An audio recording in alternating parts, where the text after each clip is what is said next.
Welcome back, everybody, to another episode of the South Star Classroom. I almost wanted to go and say our original, when we started back, common sense. But then everybody started using common sense, and it was rough over there. So, but welcome back to another episode. And this week we got the whole crew. I think David coming. I think so. You know what I'm saying? But if not, we got to start with the very debonair. You know what I'm saying? The very smooth and suave. You got the glasses with the brim. Omar, what's going on with you in your life, brother? We love this fall look, B. What's good? Man, I got this here hat in Australia, man. It's a nice ass hat for cold ass weather, baby. And sometimes, so yeah, you got the hair, right? But then sometimes the hair just like, good, but you want a different look, or it's all over the place and it's cold outside. Just a nice little hat, man. Look all different and shit. You know what I'm saying? And El Paso never get too cold. So if it gets a little cold, it's I like to take it out every now and again. It'll help out a lot more when I'm in Colorado. See, when you started giving all these compliments, I definitely thought we were talking about the radiant, the beautiful, the magnificent. See, she ain't the only one that can get nice compliments. She is beautiful. She looks. The three of us compliment Jubilee to death, and then we talk about emotions for her. And then we talk about emotions for her all the time. I got emotions. Omar, you get to be handsome, brother. You get to, you know what I'm saying? We got you. You good?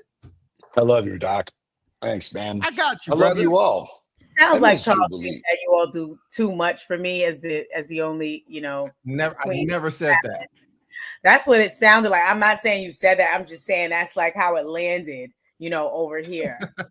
She's your queen. I love it. Y'all are hilarious, man. Well, Omar, how you doing, How you doing, Omar? Let me let you finish your check-in, brother. I will be short, man. I'm all right. I know everyone always wants to hear, hey, I'm great and things are going great, but I don't think that's realistic. I think people have difficult times and difficult moments in their life, and they don't often hear how we navigate them or what we do in order to feel good during, or not feel good in a, I'm going to go out and tie one on way, but like, how do we navigate difficult times? I'm going through a very difficult time. Texas and anyone in K through 12 education is experiencing extreme financial difficulties. We have lost a ton of federal funding. We've lost a ton of state funding, all of which ain't going to come back for another few years. But I think the state of education is changing dramatically. Anyways, we are seeing more kids going to homeschool, more kids out of the system, more kids wanting something different. And I even think it's time for EPLA to start making some of those fundamental changes to its high school curriculum to start adapting to what's necessitated and what's needed. Ideas that we talk about on the show need to start coming to fruition. We're going through a difficult time, but I will say that amongst difficult times, I am very lucky to have a family that I love and loves me, and an incredible sister and brother-in-law, a group of colleagues on this show that I deeply respect and deeply love and love talking that shit with. And it's just like, man, it fulfills my heart to just do this show just for the simple fact that I get to see you all and talk that shit. So well, we got you, brother. You know what's funny, Omar? We're gonna get the rest of the check-ins. I've invited. I've been in some big kind of groups. There's some big news coming from DC about the education department. But I was on that call and I invited all these kind of dignitaries to watch the show today. So be yourself. Like when you say be yourself. You want me to be the unfiltered, ludicrously loud? Listen. We all adults. If you got to curse, you got to curse. I don't know if we need 3 F's in a row. I mean, y'all. I don't know if y'all know. Omar got me banned for a little bit on TikTok when we were doing a live stream. So we've lost some endorsements, but it's okay. It's all love. I got you. But So But that today, is a just let producer it moment. roll, let it fly, baby, let it fly. That is a producer moment, but I do want this group of people that I invited to watch the show because I think it's an important show. But I love you, O, and be you. David, I love that hat. How you doing today, brother? I'm good. Definitely, like, I think what was it? Today's Tuesday. So when did we got news on Friday that a coach, an educator, a leader in the city of Oakland had been shot and killed. His name was Coach Beam. He was based out of Laney College, the athletic director, but he was the longtime football coach there and the longtime football coach at Skyline High School in Oakland. If you're familiar with the Last Chance U Netflix series, there's one about him and the Laney College football team. So I highly recommend you going to watch that. It's just another like senseless act of violence. And, really, I mean, I texted you about it, Charles, and, it's amazing. There are so many people out there that are doing work and impacting generation after generation of young people.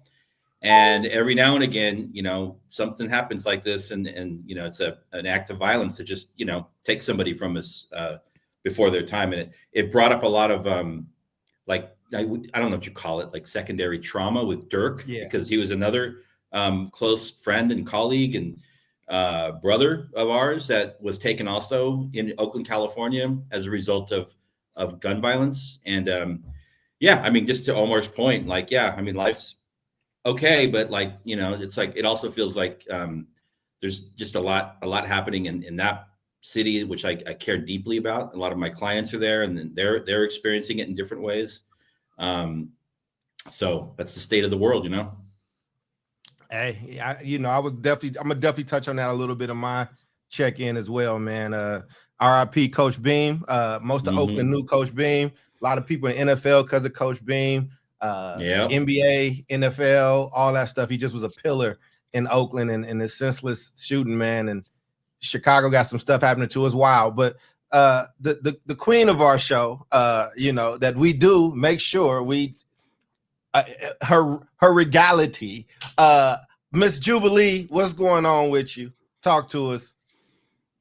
I mean, it's a lot going on. My focus is just on finishing strong. That's it. Like, you got a set of 10 push-ups and you're at the 9th one when you just want to like lay down and be like, that's enough, I don't have any more. But my focus is I got one more in me, and that's it. A lot going on. Saying like everything that you all have shared, it resonates and touches me deeply because our district, we have a bunch of cuts going on, tens and millions of dollars. I also am inspired. Like it's challenging and it's terrible in all things, but there's also a little inspiration there because I'm also seeing glimmers of hope through innovation.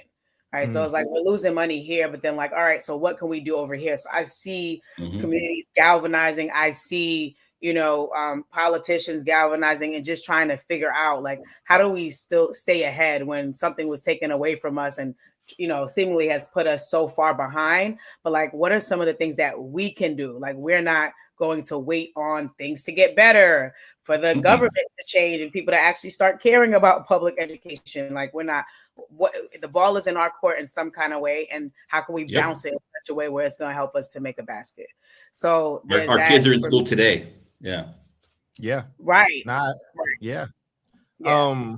So you sound like me. You're usually the hopeful one. So, I think, I think there's a good balance and a good mix of like pushing systems to get better. But at some point, it's kind of like, when that system ain't doing what it needs to do, the government was shut down for 40-some days. I've been spending money on people and family and friends that check didn't come and groceries are expensive. And my thing is, as somebody who grew up on welfare, I want people to get what they need. But I'm also looking at my people like, this shit can happen again. Like, what are we doing? What's the plan? And like, let's figure that out. You know what I'm saying? So it's rough out there for people. I think my check-in is pretty similar. I think there's a lot running a company right now. We are all of us run something. Funding is Everybody's scared with the money. It's a little, everybody kind of holding on to stuff, don't really know what's happening. We have to, we're all in pretty much a recession. It's all but here. And the decisions that people are making, that means dividends are lowered. That means people that normally give out money might not be giving out as much. It's a lot of stuff. So we just got to, we got to deal with it. We got to be ready for it. But Coach Beam really hurt. And in a story, not similar, but in the same vein, David, and Jude. So in Chicago, a few days ago, some kids were messing with this child. Child goes, gets his mom. Mom is trying to, like, yo, calm that down. The kids jumped the mom and the kid and the sister. Wait, These are what? children. Yeah. This is right now. This is happening. Like, if you like, this is where the world is right now, man. Everything is just turned in a different level, or like targeting somebody like Coach Beam. It's, it is what it is. Jube, if you keep having Wi-Fi issues, it's all good. You might have to if you turn your video off, it might help you out a little bit. Doc, I was like, I don't know if we could ever do a show on it, if it'd be like enough, but I was reading an NPR article. You guys probably saw it, where like it's an all-time high of liberals and Democrats buying weapons. And like, my question is like, not just a show about the Second Amendment, but like, what the fuck is going on? Like, where are we as a society that we feel the need to now arm ourselves to the teeth to get into ludicrous bouts of violence against our own family? Which is like, I just got to tell you, just from a personal perspective, that's insanity. And that would have been suicide for me. My father grew up like literally fighting thugs and drunk soldiers in Juarez. He could beat the shit out of any human being on the face of the planet. That was the last person I would ever start a fight with, is my father. And not for the fear of it all, but like out of just a genuine level of respect, that even like, I don't know, man, like even if my elders, right, are wrong, I show deep love, gratitude, and respect for them. Yeah, and that's the breakdown of community, right? Because the way I grew up, if a child was putting hands on a woman, and they were a child, the community would have reprimanded them and then took them home, and their parents would have reprimanded them too. So I think that like we're just in a different time, and I'm not gonna say that's a black thing. I think that happens in other cultures as well, right? Like, so, but I'm down for that. I know our show only being an hour is a little tough, but we'll do a after dark episode, South Star after dark, Omar. And that means David and Jude can join if they want. I don't be wanting to hold them for too much longer. I feel bad when we go 15 minutes over, but but I am one of those liberals that I've had my gun license and concealed carry for a long time. Y'all have always known that. Me too. If you here and you with me in Chicago, it's on me. I'm trained and things like that. But where I'm from has always been Democrat. Like, remember, I told y'all this after the Charlie Kirk thing, and I went to the gun range. Remember, Charlie is from not far from here. That was the most packed I've ever seen the range, and that was families of all colors. That was both parties. You could tell it was both parties there, and everybody gets along in the gun range, though. I'm just letting you know that. So, but we got to unpack that later. But I do have a show. People that's watching, I promise you, the whole show won't be depressing. It's fall. The weather's changing. It gets dark at 2 p.m. Like, people are going through it, but hopefully there's some hope in this show. I'm saying that because I'm about to do a story, and the story is gonna feel depressing, but we got you. We got some recourse for you. So today, and I did an episode on this on my podcast, Color Commentary. So I'm gonna just bring the intro, and it has the details. We're talking about something that would reshape Black and brown futures for the next generation. New federal student loan rules just cleared a major hurdle at the U.S. Department of Education, and there will be some more big announcements from the U.S. Department of Education. Remember, if you want to know more about that, go look at one of our old shows. It's listed. I don't know the number, where we break down what it means when they're trying to close down the department. Basically, they're about to start outsourcing certain departments to certain things to other departments within the White House. So it's going to be interesting. But this happened last week. On the surface, these reforms sound reasonable. Cap excessive borrowing, simplify repayment, hold predatory colleges accountable. But when you read the fine print, and I mean really read it, you start to see how these rules are fundamentally changed. Who gets to become a doctor, a lawyer, a social worker, or a principal in our communities? This isn't just policy. This is about pipelines. This is about who gets locked out before they even start. And let's break it down. But before we break it down, let me make sure you all out there know exactly what we're talking about. The U.S. Department of Ed has cleared this regulatory hurdle, which allows sweeping changes. The stated goals of these reforms are what I just said, the repayment and all that stuff, because we have such a huge debt. I myself, with all the shit that I do, I'm still 6 figures well in debt as far as loans and things are concerned, right? So here's what's changing. Graduate and professional school borrowing caps. The open-ended grad plus loan program is being eliminated. In its place, new borrowing limits are being imposed. Most graduate students will be limited to a roughly $20,500 per year, with a lifetime cap around $100,000. Students pursuing professional degrees, which is law, medicine, going for a doctorate, going for that master's degree, will be capped at roughly $50,000 per year, with a lifetime cap of around $200,000 and an overall limit in the mid $200,000 range. Plus, the parent plus loans and other borrowing options are also being tightened, particularly for future borrowers. So if you've done it this year, you should still be smooth. But for those that are going next year, and not just, you might be in college now, but if you're trying to go to grad school next year, these might take effect. There's going to be changes to income-driven repayment plans, which I do benefit from. Existing income-driven repayment plans, which is Pay, ICR, Save, SAVE, and Repay, and others are being phased out completely. To understand what's being eliminated, here's what those plans are. Pay as you earn is Pay, PAYE. Caps monthly payments at 10% of discretionary income with loan forgiveness after 20 years of qualifying payments. ICR, income contingent repayment, caps repayments at 20% of discretionary income or what you'd pay on a fixed 12-year plan, whichever is less, with forgiveness after 25 years. Save, or saving on a valuable education, the newest plan, caps payments at 5% of discretionary income for undergraduate loans and 10% for graduate loans, with forgiveness after 10 to 25 years, depending on loan amount.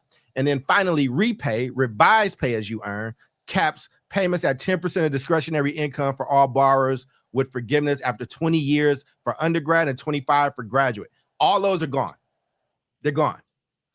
The system is moving toward fewer repayment options centered on a new plan called the Repayment Assistant Plan, which is called, ready for this, people, because we're culturally relevant, RAP. The new plan is RAP. RAP shit.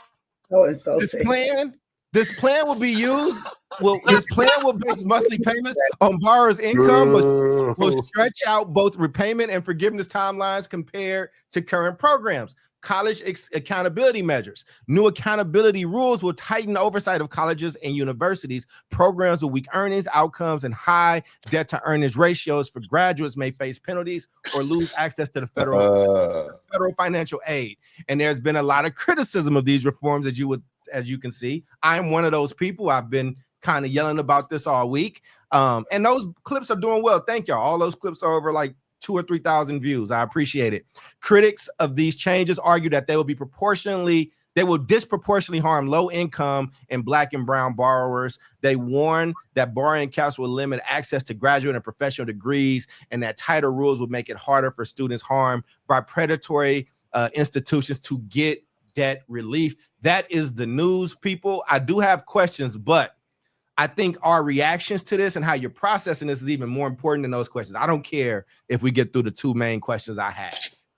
David, as our resident OG and my OG, and just, I just think we got to start with the beard of knowledge / wisdom, because I still don't know what the official name is. But how are you feeling about that? What's your reaction? Oh man. This is new information for me. So I find it. I can produce that for you, brother. I got you. Yeah. I find it troubling. I wouldn't go as far as to say that we are like going through a process of deprofessionalization, but professional access to careers and that require advanced education, it feels like this new change would add several barriers for not for people like us, period. And it seems like we're moving away from a system of what we call like merit to like, what does your family's balance sheet look like to be able to support you in your educational endeavors. So a lot of red flags for me, but we can definitely dig in. Yeah, I feel the same way. A lot of red flags, and the fact that they called it rap is sending me because that's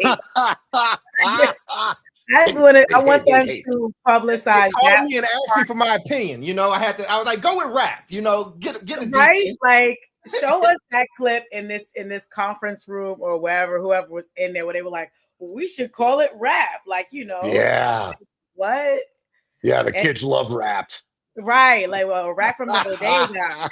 What kind of rap we talking about? Which kind of the bodega rap? The Ice it's Cube actually rap? spelled W-R-A-P. AP, right? Saran wrap. Right, Saran rap, Tupac rap. It's just RAP, man. It's repayment assistant plan. Oh my God, no W, just the RAP. Yeah. Right. RIP to the RAP. How about that? Yeah. But yeah, Ooh, I don't have any other thoughts besides like again, just creating or maintaining the haves and the have-nots. That's what this really is. And so clearly we're gonna have to get Sister Mary Lou to teach us in a one-room schoolhouse, because that's the only thing that they probably will let us have, Anyway, all right. I'm throwing it to you, Omar. Yeah. Oh man, you didn't want to throw it to me, man. Like this. First off, this shit corny as all living hell. Rap. What it reminds me of, which I find to be particularly apropos, is Dare. So y'all remember the Dare program, right? It was these folks went into school with their like shitty rap songs. They're like, don't do drugs, and it stood for drug abuse resistance education. And, they went to elementary schools and were like, we're never going to do drugs. And then what wound up happening was shout out Nancy Reagan. Yeah.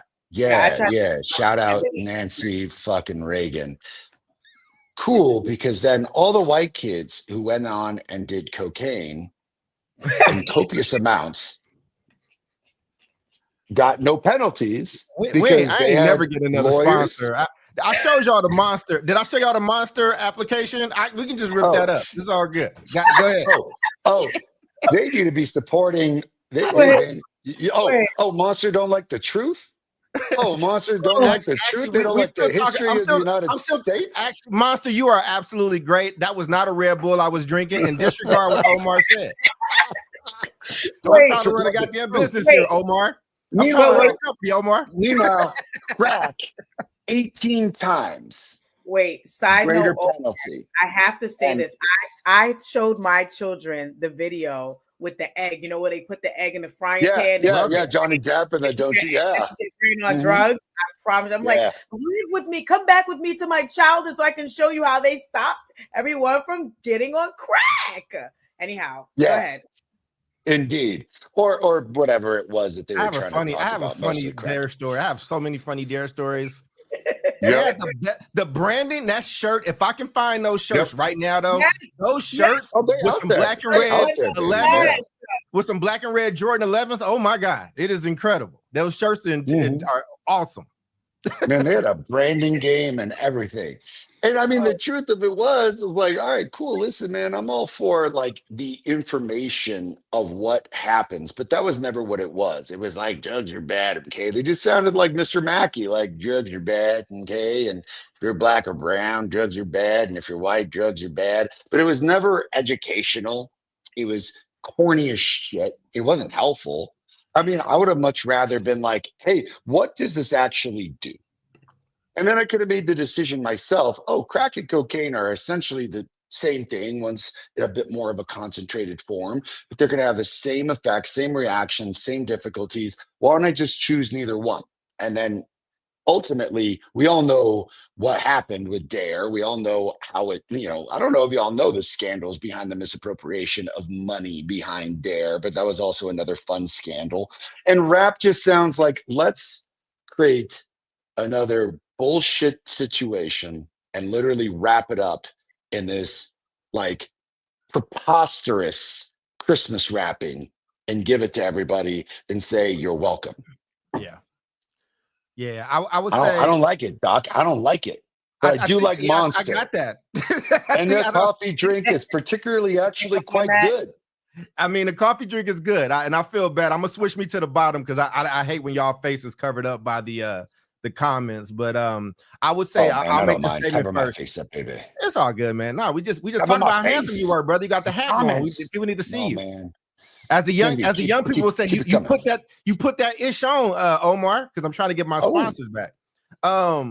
Stop, Jubilee. We are grown, Jubilee. You can't do it. Where's your son at right now to be embarrassed? Pre-show notes. You're like, hey man, just be yourself. And I'm like, all right, I'm just gonna let it fly. And then you're like, God dang it, Omar. We're gonna get such a lashing from Carl.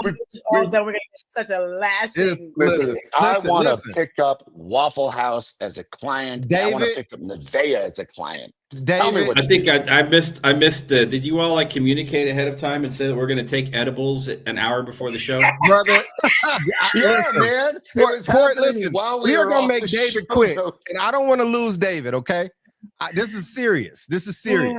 David, please don't leave us, David. I'm sorry. We will behave ourselves. I'm having a blast.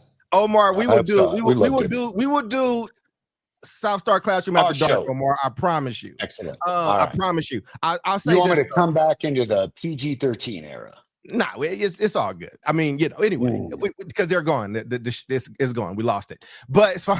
But no, I was gonna say, but in all seriousness, though, I understand the logic.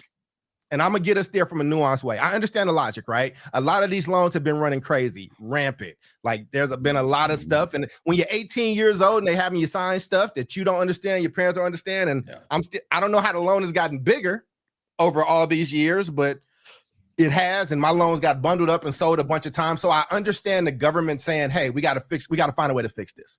But what this is, I think it's discriminatory. Let me just be very clear. If this stuff takes effect in 2001, there is no Dr. Cole in front of you. I am not here. I do not have any. I'm not a social worker. I don't have a master's in public administration. I don't have a doctorate because my family didn't have that type of bread to be able to do that. And while I am somebody that talks about vocational careers all the time, Jubilee, thank you for the link earlier. Like we talk about the love of it. And I think those are great jobs, and we need to occupy that. And I think we also need to occupy these. You need Black and brown lawyers. You need Black and brown principals. You need Black and brown like social workers. Part of the reason my career skyrocketed and why I did get a boost is because there were so few Black male social workers, and I got so much business because we can't send women into certain households where there's a 15-year-old boy on the spectrum that has behaviors. The first case I had, this 15-year-old kid heard no and threw a refrigerator. Like we can't send Jubilee into that home. But that doesn't happen if I'm not able to attend college or grad school. And what this is doing and why I had such a visceral reaction is I know who's going to lose out on these opportunities. It's not going to be the kids who can already take a year or two off because their parents are going to pay for everything anyway and go find themselves in Europe and then come back. That's not who is going to impact in the same way. And I know I say black and brown, but this is going to impact a lot of Asian people, a lot of white people, There are so many people that depend on favorable loans in order to further their career. We have to still invest in the future of our country. We still have to invest in professionals. And it matters that in a lot of these professions that I'm talking about are lagging behind with Black and brown people in the community, in Black and brown communities as these professionals. So that's only going to be exacerbated. And I think that's the ultimate thing that it kind of bothered for me. So, you know, while our other folks, it's me and you right now for a second, man, I just want to ask you, Omar, you know, do these new rules actually make college safer and more affordable? Or do they lock us into a two-tier system that benefits the wealthy? And before you answer, I know this isn't the best question because it's kind of, I made it binary. Go where you need to, because I'm really not trying to lead the witness, but I wanted to really grasp the immediate nature of this problem. I can't hear you. I think you're muted. I was muted. Thank you. It's going to seem a bit tangential. I'll get to it. So I was on this fascinating phone call, Doc, this past weekend. I think it was like Thursday. And a friend of my brother-in-law, who also went to Stanford, mentioned, hey, like, we've got some prospective people who are applying to Stanford without, you know, giving away the house in any way, shape, or form. You know, how can you help someone kind of go and understanding the application, the interview process? By the way, this is something that people pay hundreds and hundreds of dollars an hour for the advice from someone like me or from my sister or my brother-in-law, who all went to these schools, who knew what we got into. And it was a phenomenal young woman who, you know, wound up inventing this apparatus and essentially wanted to combine engineering into how engineering can actually help social good, or help the social good of folks who are dealing with some level of difficulty in life. And I was like, look, this is awesome, but think about this moment, Doc. Mm-hmm. He has the privilege and ability of speaking to 3 Stanford graduates about her impending application, which is just such an exclusivity component that, yes, it's awesome that it was coming from 3 Mexican people who did not have the money to get into a place like Stanford, who, much like you, wound up getting in as a result of, like, hey, we knew something about the process, but we were lucky enough to have it. I think that the current administration, Doc, Mm-hmm. is saying, I don't want the Omar Yanars of the world. And I don't want the Soraya Yanars of the world. And I don't want them helping out other brown and black kids. This young lady, brown student, I don't want the Dr. Charles Coles of the world. I think what they're trying to do is create this way around the racial component of it and get into the pocketbook component of it to say, let's just get you out of the affordability.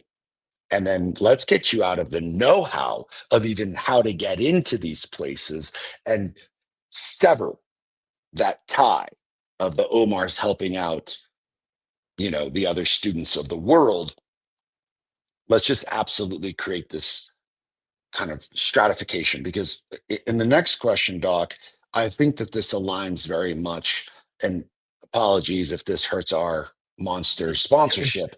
It's okay. But you have an fine. unadulterated white nationalist agenda that people forget about, like Jeff Sessions and what's his face, not Bezos,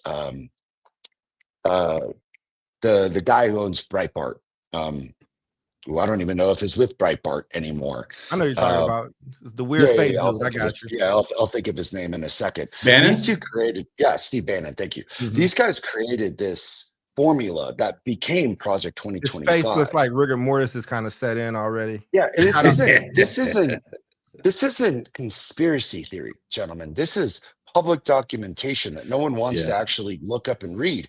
And their tenets of this is really devised on, hey, we have a declining population in the United States, period.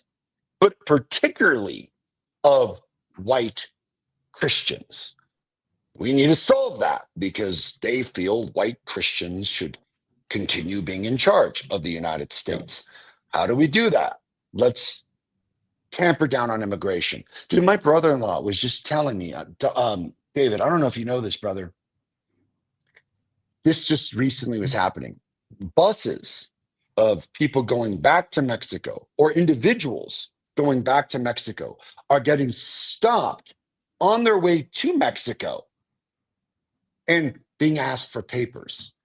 Because if they don't have the papers that showed that they could have legally been in the United States, they're getting arrested just to up the arrest rates. These are people literally going back to Mexico permanently, by the way, Yeah. because of what's going on here, which, you know, I would think that this administration would be all for. They're spending over $3,000 a day on the jail rates. So people can't buy eggs, people can't buy gas, people can't buy food, but you're willing to spend $3,000 a day on arresting someone who's literally going back to Mexico. This is a pattern, Doc. Of That's course, ridiculous. this is creating a stratification. Of course, this is creating a two-tier system. Of course, this is benefiting the wealthy, because the wealthy, Doc, for the most part in this country have been white. And yes, they allow some of us to seep through, just as like, see, we're not racist. There's Omar. He didn't have any money. He got to Stanford and Harvard.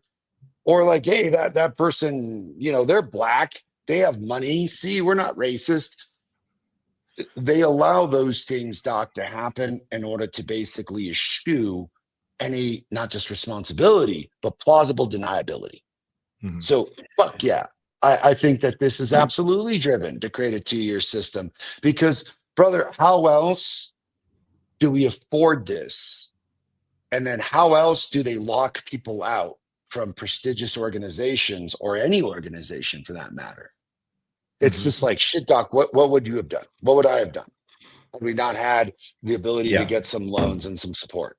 David, I don't think same any thing of for us. you. I don't think any of us would be here. No, Right. I wouldn't. Fuck no, I would. Not even remotely. And And what I it worry feels about- very. It Mm. feels very. There's like an element of paternalism here, where you have, you know, quote unquote small government MAGA people using the arm of government to say we're going to protect these you know, low to middle income potential borrowers, you know, from predatory or taking out excessive loans. I get that part, but then they're failing to actually protect the system, or to provide real, like, low cost or on the backside, like repayment, you know, options for people that go into particular fields. So it's like, okay, we're gonna protect you on the front end, but it really means that we're taking away opportunity, right? So I agree there, and I think at a time when we know, we talk about education, but we can talk about any kind of field that requires advanced degrees, you know, high paying, you know, careers. You know, our people are vastly underrepresented. And then when we talk about education, you know, it's the same there at a time when we know, when the research says that students learn best when the educators in front of them look like them, at a time in this country when, at least in public education, sure as hell in Chicago, sure as hell in California, as well as Texas, like our demographics are shifting, right? Yeah. And so that it does seem like they can say, oh, we're making these changes, they're race blind, you know, but really they're not race blind. That's the issue that I have with this thing. Yeah. Yeah. I mean, look, the two of you are as political nerds as I am. And it was the famous conversation Ronald Reagan had with Andrew Card, where it's like, hey, we can't say Jim Crow and segregation anymore. We're just going to use states' rights. That's Yeah. going to be that's going to be the moniker Exactly. for segregation, states' rights. And that's what people don't understand about states' rights. I was like, every time you say that, you are unknowingly, sometimes knowingly, an accomplice for segregation and resegregation. And I got to tell you, like, yes, we have our conversations about the benefits of like black and brown schools. And I see the benefit in anything that will help a child. But I am what I would consider to be an old school liberal. I like being around everyone else, man. Yeah. I do not want to be in a self-segregated society of just Latinos, which El Paso kind of is. But I loved being in the Bay. I loved being around everybody at the same time and in a bar or in a restaurant and everyone's there. I miss it immensely. And I feel as if these are the kind of underlying programs, Doc, that play the long game. Yeah, it's the long game. You know what I'm saying? Absolutely. I mean, look, we're a very young country. We are a very young nation, Very young. and like a group of people with shared ideologies is like it's very young compared. Like if you look at Chinese empires, it's thousands of years old. Like we're under 500 years old here for the most part. A little more, right? But the point that I'm making is when you look at this, right, it's like let me lay it out, because I think sometimes people will be like, well, you missing some of the big pieces. Was this stuff predatory before? Yes. It was bad before. Like it has been terrible. And some things have to get fixed. The same way, like with Obamacare, there's some things that need to be fixed. It did what it needed to do.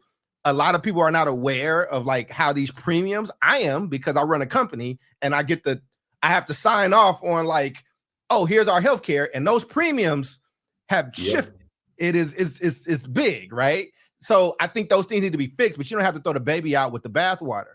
I think that there has been a series of things needed here where it's like, hey, we are losing this international base that we talked about. We're having this thing with immigration. We need menial workers again. We need people doing this stuff.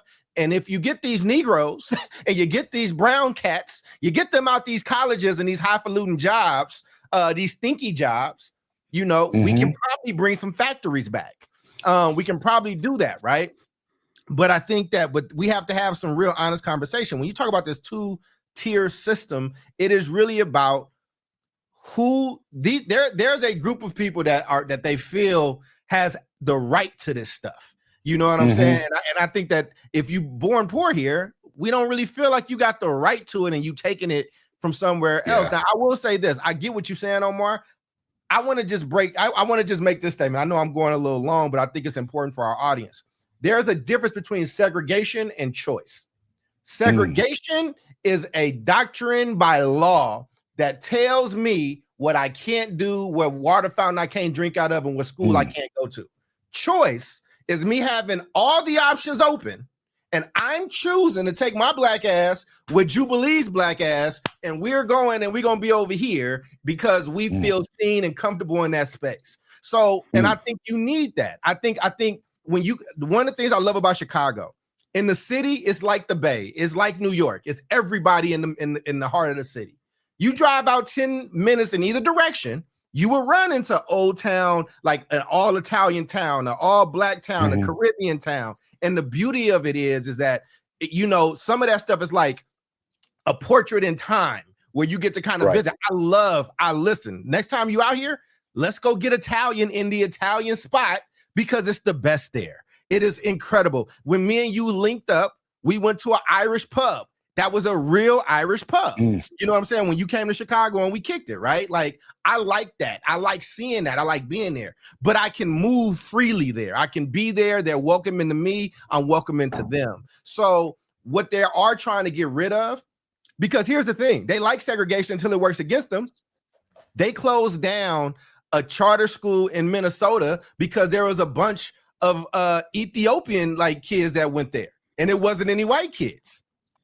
So again, they start playing these games with names and tricks, but I want to start shifting the conversation now to how we can prepare people and what I think people should be doing. And I think this is where I talk about agency a lot. I'm telling you now, if you got a kid and you want them to go to college or you want them to go to grad school, and again, this administration won't be in power forever. They won't be in power forever, but while they are here, you have to think about these things and you have to have some kind of plan. That means you need to start looking at scholarships. That means you need to have some different conversations. And I'll also say this, if I could do college over again, and I wish I was the first in my family to go to college so my parents couldn't tell me this, I probably wouldn't major in poli-sci again. I probably wouldn't major in, I wouldn't let my child major in poetry. If I could do it again, I would major in something that is STEM. That is something that you can only get with that college degree, like an engineer, or if I'm trying to be a medical doctor. You can do any type of job and then end up going and being a teacher. You can major in anything and go and come and be a teacher. You can major in anything and be a politician. And I think that's the thing where my degree cost a lot more than it might have been worth, but it's put me in an overall position where I can do so many more things. So I'm forever grateful. Jube, I know you had to step away for a little bit. We were just, you can go with that question, or you can kind of just keep the convo over. Yeah, you can just keep the conversation. Just when you look at this, or if it's locked down a 2-tier system, you know, what are you thinking? What would you, how you're a mom with 2 boys that we adore here on this show, and one of them is about to go off to college and the other one ain't far behind. How are you looking at this stuff? How are you thinking? I think connected to your point, I sent you that trade video earlier because I'm over here like, I don't want to be the mom that's like, hey guys, go on over and sign up for these CTE programs. Like, I want to still support you playing your drums and stomping and all the things. And like your future is bright, and it's also imminent. Like it's right here. And so I'm not going to say I'm in a pickle as a mom, but it definitely does raise a level of like urgency that I have, you know, which I feel like is pretty intense already. Because what is it going to look like for you? Even when we talk about like scholarships, I have a feeling that what maybe used to receive scholarships, or what would make you eligible for a scholarship, will also be shifting too. Like, it's not only these things. I think it's the entire financial landscape because of who's creating these rules and these laws. Like, I think the people that are creating these rules, these laws, this is not about the children. This is about another bottom line. So I don't think it's going to be benefiting any of the babies I pushed out into the world. Right. So I think I am going to be reading up on it and looking, more into it, because this is a problem. This is a problem.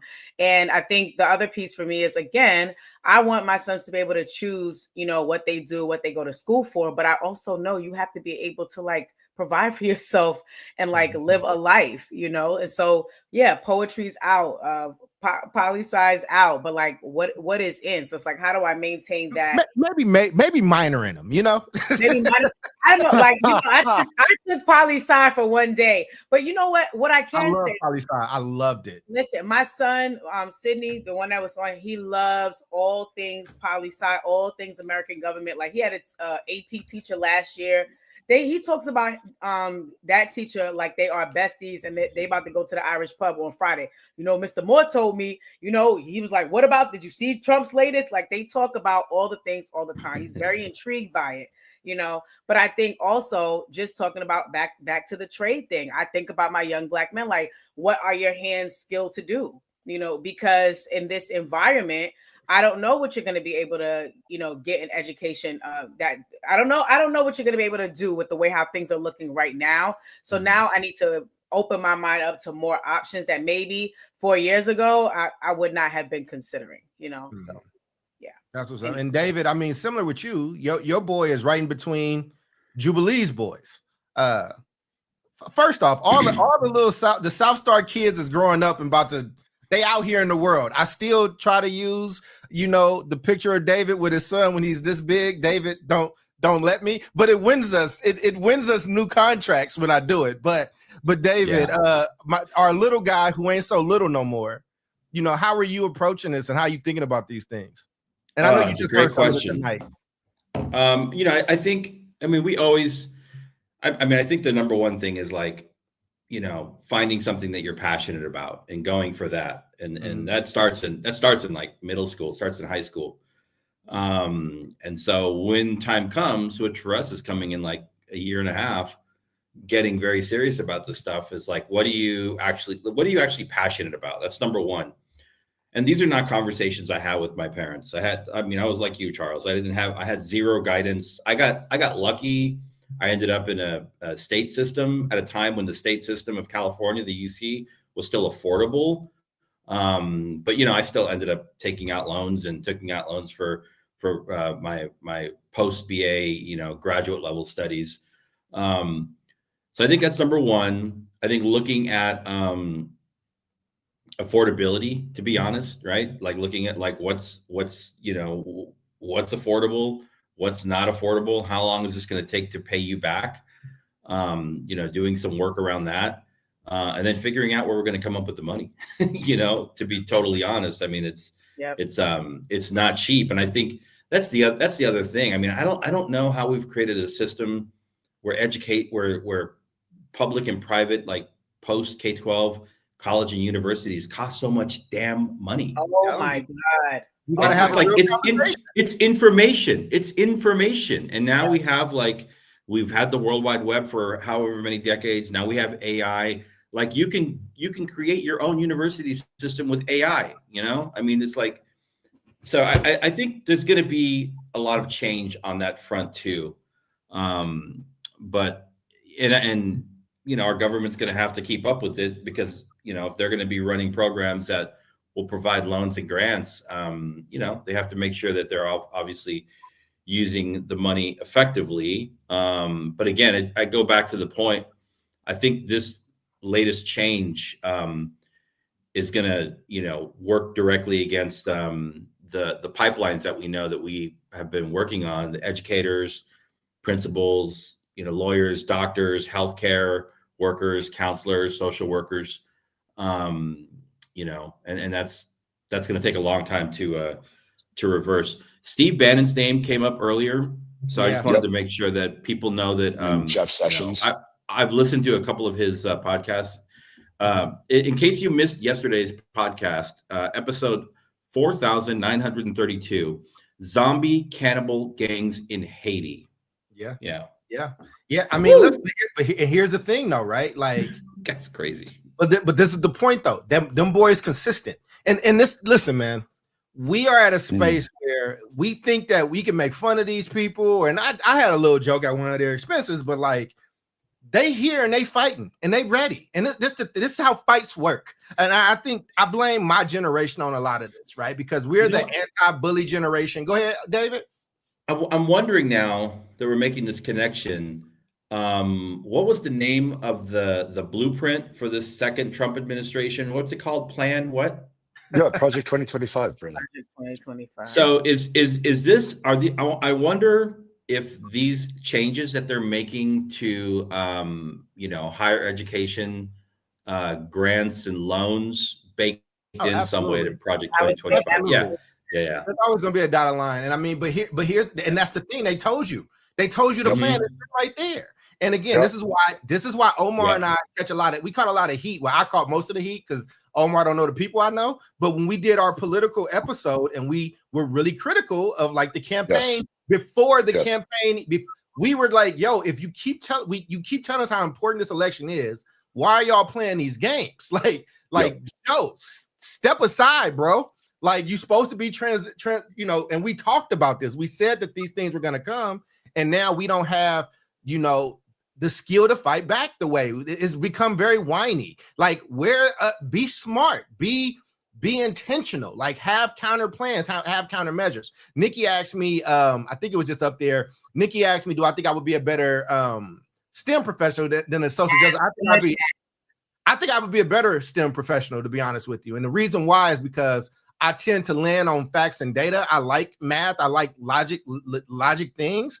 I think that the social justice, like this iteration of it, I think is hurting. I think that a lot of things have been hurting because so many people are wanting to be celebrity social justice warriors that like they're not really focused on people, and it's too cushy.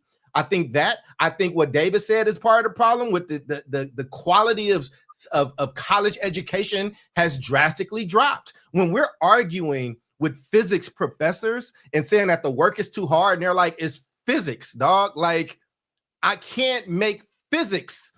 I'm not changing physics for you. And when we started being afraid of other sides and other people coming on college campuses where you're supposed to exchange in free thought and different opinions, when we got kids saying, well, their speech is violence, when I come from a place of real violence, when like one of my best friends was murdered at like 13 years old, like from real violence. And I grew up in a neighborhood where people used to make fun of your mama and you just had to be funnier or fight. Like, Yep. That's part of the problem. The problem is you don't have a leg to stand on if all that other shit's not happening.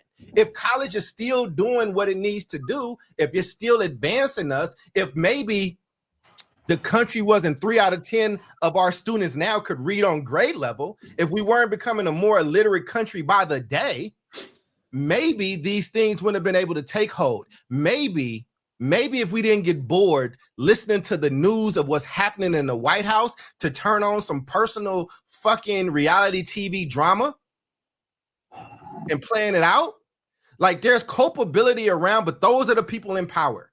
And that's what happens when people, it ain't fun when a rabbit got the gun. And when we had it, when liberals had it, we played with it in a lot of different ways or didn't get things codified, or you didn't codify Roe versus Wade. So that's why Roe versus Wade could get overturned. You know, hey, we went to a old girl. Hey, you old, Ruth. We love you, Ruth, but you old, boo. I'm still president. Barry, like I'm still president. Can I get I got to get a new justice in. Hillary gonna win. Hillary gonna win. I'm gonna do this to the end. All right, got it. So that's where we are right now. And again, it's such a wage gap. There's such a wealth gap in the left on the Democratic side that this shit not really kicking the way that it needs to, because a lot of our Democratic leadership is rich as fuck. There, now it's my fault too. I've lost us the sponsor too. Man, they love the real talk, baby. Come on, man. Look, man, look. HBO gonna pick us up. I'm just saying, man. I love me some Michelle Obama, man. I love the Obamas. I rock with them, but you can't go on TV and say certain things that you just said when it's like, yo, you're doing really, really, really, really, really, really well right now. Like I get it. Like, listen. All those people that did not get their SNAP benefits, I have those people in my family. I've been paying shit for the last 3 weeks. Like, I hear you. Well, man, y'all punked out. Y'all did this. Man, people were starving. People are starving. So it's there. We are too used to easy spoon-fed answers and solutions. In this moment, it calls for something greater, and it calls for actual sacrifice. And what I'm telling the people that's watching our show and the four of us, you got to have some kind of plan. I think you should go for college and learn how to install that damn air conditioner. Learn how to fix that toilet. I don't know why we act like we can't have scholarship and VOTEC stuff in our lives. Yeah. Omar, like fucking David talks about this all the time, man. Like, what's wrong with knowing philosophy and knowing how to fix a pipe in your house? Yep. I learned how inadequate I was when I bought this house. I am inadequate. So I think we got to have a multi-tier solution. But I know we had time, and people, I've been getting the messages, y'all. The messages have been, can y'all go longer? Can y'all do this? It's hard. These people work. It's professional. And y'all wanted us to keep having this camaraderie. So when we got an hour, but the thing is, we leave you wanting some more. So with that being said, we're going to wind down into final thoughts. Omar, why don't you kick it off? And David, you're on deck. But we hear you. We'll try to work something out. But damn it, you got to take the morsels we give you right now. I would love to figure that out if we need to go another day or a little bit longer. But also, I'm always down for the After Dark episodes. I like the uncensored. I like going off on my rips. But wait, you just changed your voice just changed a little bit when you said that. Can you do that again? When you said the After Dark, your voice went a little lower there. Like, Is he on Kiss FM right now? Is that what you're saying? He sound like he about to play the slow jams? Yes, right, like Lenny Green, like, you know. Yeah, that's right. This is Omar now at the quiet hour. We're gonna play you the songs and hits that you want to hear, baby. Omar, go ahead. Get your model on. Omar is our resident model. Hold on, do it right, Omar. There you go. All you. That's too much. Too much attention. Now you've embarrassed me and shit. This is Omar and R calling from the hotline tonight. You want to hear some sexy political talk? Just dial me. I have the face of a Muppet and a comedian. I appreciate the kindness of it all. My very quick final thought on this subject, because I know we got to go, is when you talk about what is supposedly the greatest country on earth, And yet the Canadians and the Europeans are beating the pants out of us when it comes to accessibility of college. We got something interesting going on. If this were about the education of the whole country, then why not make it the whole country? Because all I'm seeing, Doc, is more and more very specific programs that have echoes in history that I've read about that are trying to create that that de jure segregation without being de jure. How do we create that segregation without people knowing about it, wrap it up in a nice little present called rap, and give it to people, and they take it willingly because they've been convinced that this is for their greater good. Now, that is some duplicity and some insidious shit. And this is why we got a podcast, man. And this is why I hope our sponsors love the truth, because I think people are yearning for the truth and not a bunch of bullshit. Monster Energy, we're talking to you, baby. Come on. I'll drink that. I'll drink it in this voice. I'm trying, man. David, you Yeah. know, and David, I'm sorry, man. We will be adults next week. I promise. On your show. Oh, that's fine, man. You know, I don't think I have too much to add. I think given the changes that are happening, what I'm thinking about is how this changes the game of like high school counseling, you know, for counselors, you know, making sure that, you know, counselors that are working in school systems that serve students that have been, you know, historically furthest away from opportunity are aware of these changes, talking about, you know, course selection, talking about financial aid decisions, bringing families in to have these conversations as they always have. Mm-hmm. But it seems like the game is changing away from like, you know, they always, I didn't really like the language of this, but counselors would say like, do a list of your dream schools.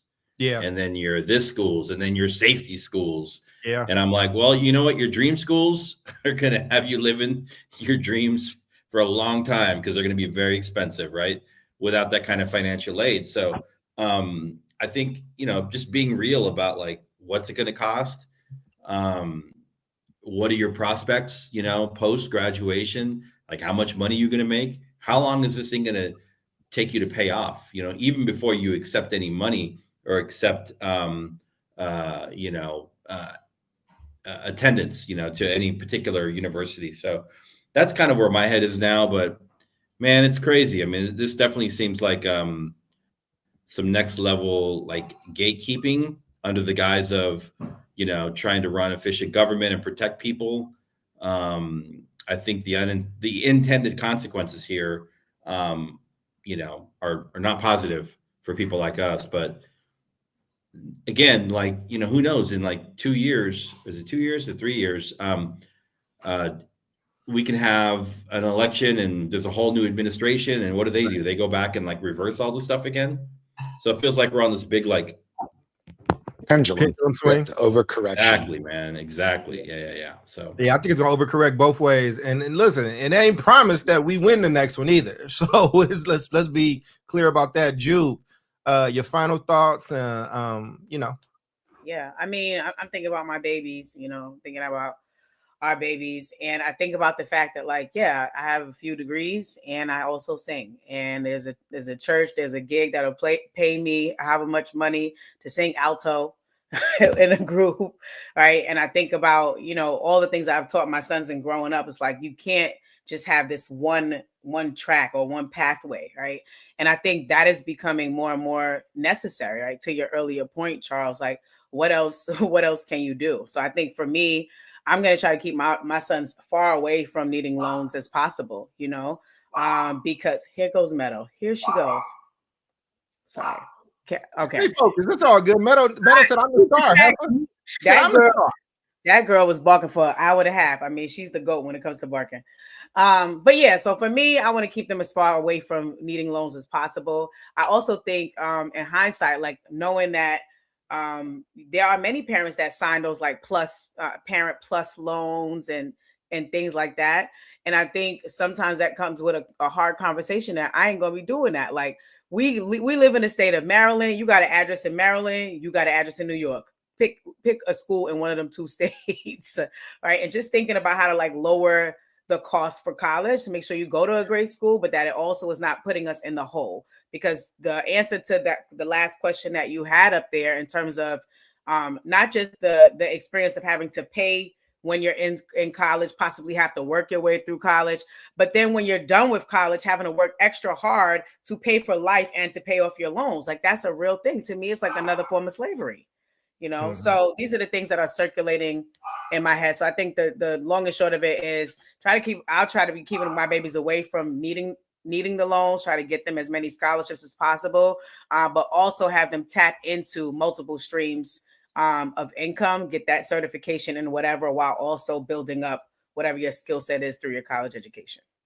Yeah, I just appreciate y'all, you know, seeing. I have 2 things that I look forward to every week is you all, and it's my Black Men's Book Club that I've been a part of, a form of it since I was 19 years old. And those 2 things, you know, they keep me grounded throughout the week. So I appreciate y'all being here. Listen, for my final thought, I expounded on this a little bit more on color commentary just because it's just the structure allows it to. So just go look up color commentary either on YouTube or wherever you listen to podcasts. Is there. The team told me I have to pump it better because I'm terrible at that. My final thought here, though, is like, you know, I know we didn't get a chance to go as deep as we wanted to, and there's so much more conversation here. What I would tell everybody out there listening is you need to go read into this and pay attention to it and think about the unintended but really intended consequences of it. And I also think, you know, pay attention to what's happening at the Department of Education. There's about to be some major changes. It's happening. They told you what they were going to do. And I think we can complain about it, and sometimes we just like to be right in an argument, as opposed to like doing the things that need to happen to change those things. And I think that has to change because there's real people, maybe not the 4 of us per se, maybe people in our family, but there's a lot of people that's going to be impacted by a lot of these things. Yeah, man. And it just, but you got to be informed. You got to want the information. If you got a cell phone, you got access to so much information. You really got to choose where you get what information you look at. You have to be aware of the news. You can't put your head in the sand on this stuff. But I will just say, man, as we talk about this, I'm so grateful to being in this country in the sense of the fact that I got to do these things. There's not a lot of places where you can go from going to 11 elementary schools, living in 4 shelters, 2 parents in and out of jail, being homeless, friends getting murdered, friends getting killed, a lot of stuff, you know what I'm saying, drug-addled parents, from where you can go from that to being a doctor. There's a lot of countries where you are born into a caste and you die into that caste. And so even though this is a racist place at times, it has a very racist history and it was built on it, you know, I exercise my rights as an American. Like he started off talking about the Second Amendment. Don't come to this house. Don't come to this house with no foolishness. I don't want no problems. I'm afraid of them problems. And because I'm afraid, you might get shot. I use my voice, and we use freedom of speech like we do right here. Even when Omar got to cuss y'all out, right? Like we exercise those things. There are amendments and there's bills of rights and there's a constitution that we all benefit from. And it would behoove us to know how that works. And I will end on this. Huey P. Newton and his good friend, they started the Panthers in a library at the old Laney College in Merritt College when Merritt used to be in North Oakland. And the way that they started is Huey P. Newton was reading law books, just reading them, and learned that you can have a pistol. I mean, you can have a rifle. In California, you can walk around with a shotgun and rifle. And he went to the Capitol with some other people that were organized. And that's the only time the NRA was in favor of changing gun laws. What I'm telling you Scared the hell out of them. is knowledge is power. But you got to have some knowledge and you got to have some balls to utilize that power. And you can be right on these screens. You can be right on these phones. You can be right on Twitter. But what are you doing in real life and who's benefiting from it? And that's for me included. So with that being said, man, we thank you. Thank you for joining us. Join us next week. Actually, next week is Thanksgiving, I think. We're all for Thanksgiving, yeah. Yeah. So 2 weeks from now, baby. when I don't know my dates. I ain't got no family like that, bro. I be chilling. So I don't know when the holiday is.